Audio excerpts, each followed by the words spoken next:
Hello students, நம்ம இந்த important series 2 mark and 3 mark compulsory problems series ஒரு ப்ராப்ளமாக பார்த்துட்டு வந்துட்டு இருக்கோம். அதில் இந்த ப்ராப்ளம் வந்து most number of times repeat ஆன ப்ராப்ளம். நிறையா டைம் ரிப்பீட் ஆகிருக்கு. பசங்க இந்த ப்ராப்ளம்லாம் இருந்தால் செம்ம ஈஸியாக போட்டு முடிச்சுட்டு 2 மார்க்கோ 3 மார்க்கோ எடுத்துகிட்டு போயிட்டே இருப்பானுங்க. சரி, இப்போ என்ன கேட்டிருக்கா நம்ம கிட்டனா, நம்ம என்ன கண்டுபிடிக்கணுமா? எலக்ட்ரிக் ஃப்ளக்ஸ் நம்ம கண்டுபிடிக்கணும். அப்போ எலக்ட்ரிக் ஃப்ளக்ஸோடைய சிம்பிள் எனக்கு என்னது? ஃபையா இ போட்டாச்சா? ஓகே, ஃபஸ்ட்டு வேலை முடிஞ்சது. அடுத்து அது எதுக்காக கண்டுபிடிக்கணுமா? நம்ம rectangular of sides. Rectangle sides எவ்வளோ இருக்கா? 5 centimetre and 10 centimetre kept in region of uniform electric field. எவ்வளோ கொடுத்துருக்காங்க? 100 நியூட்டன் கூலும் இன்வர்ஸ் கொடுத்துருக்காங்க. அதாவது இந்த இடத்துல நான் உங்களுக்கு டயக்ராமையுமே கிராப் பண்ணி இந்த இடத்துல வச்சுருக்கேன். புக்கில் இந்த டயக்ராம் தான் கொடுத்துருக்காங்க.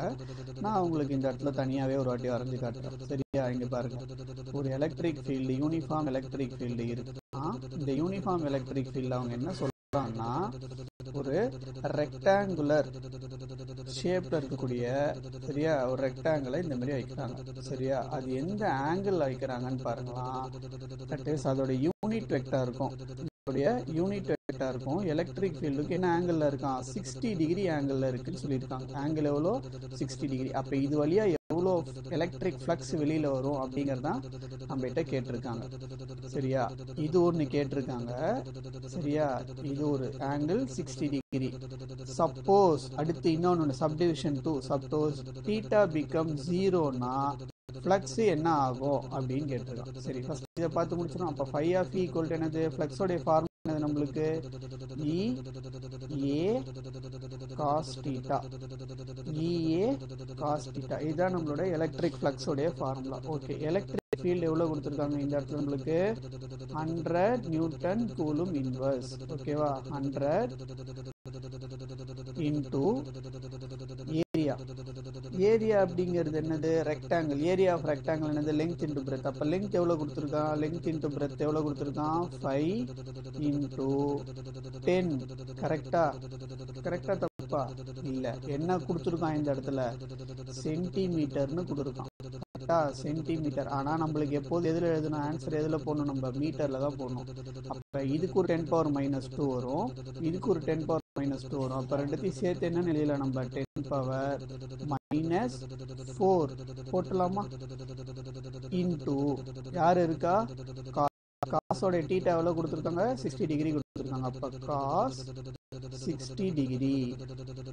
இப்போ ஈக்குவல் டு போட்டு இது எல்லாத்தையும் நம்ம மல்டிப்ளை பண்ணி சால்வ் பண்ணால் நம்ம என்ன தெரியுமா ஆன்சர் கிடைக்கும்? 0.25 newton metre square coulomb inverse.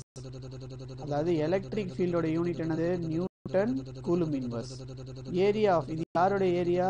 ஏரியாங்கிறது என்னது? Metre square. அப்போ எப்போதுமே நம்ம எப்படி எழுதணும்னா பாசிட்டிவ், அதாவது யூனிட்டுக்கு பவரில் பாசிட்டிவ் டேர்ம் எல்லாம் எழுதிட்டு அதுக்கப்புறம் என்ன எழுதணும்? நம்ம நெகட்டிவ் டேர்ம் எழுதணும். அதனால newton metre square coulomb inverse அப்படின்னு வந்துருக்கு. இதுதான் வந்து flux when it is kept at an angle of 60 degree அப்படின்னு கொடுத்துருக்கான். சரி, இது பிரச்சனை இல்லை. இதுக்கப்புறம் இன்னொன்று என்ன கொடுத்துருக்காங்கன்னா, தட் இஸ் எப்போ வந்து எனக்கு ஃப்ளக்ஸ் தட் இஸ் எந்த சப்போஸ் தீட்டா ஈக்குவல் இந்த இடத்துல பார்த்தீங்கன்னா உங்களுக்கு தெரியும். Suppose theta become 0, what is the electric flux? ஒருவேளை தீட்டா சுழி எனில் மின்பாயம் என்ன அப்படின்னு கேட்டிருக்கான். அப்போ இங்க என்ன தெரியுமா வரும் நம்மளுக்கு? இதே ஃபார்முலா தான். Phi of E equal to என்ன வரும்?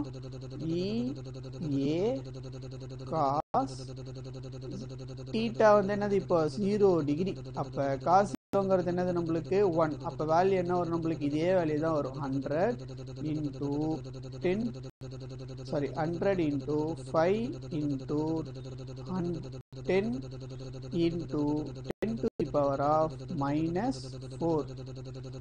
இது எல்லாத்தையும் நம்ம சால்வ் பண்ணும்போது நம்மளுக்கு கிடைக்கக்கூடிய ஆன்சர் என்ன இருக்கும்னா 0.5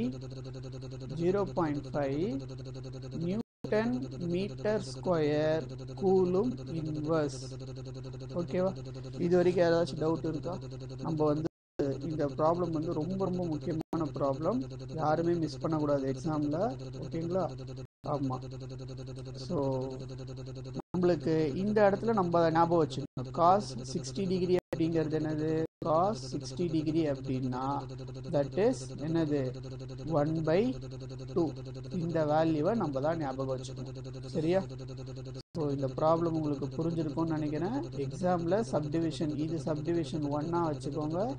சரியா? இதை வந்து சப்டிவிஷன் 2 வச்சுக்கோங்க. எக்ஸாமில் எது கேட்குறாங்களோ அதை போடுங்க. மேக்ஸிமம் ரெண்டுமே கேட்க மாட்டாங்க, ஏதாவது ஒன்று தான் கேட்பாங்க. ஓகேவா? ஸோ ஞாபகம் வச்சுக்கோங்க, it is very important problem. உங்களுக்கு புரிஞ்சிருக்கும்னு நினைக்கிறேன். ப்ராக்டிஸ் மோர். தேங்க்யூ.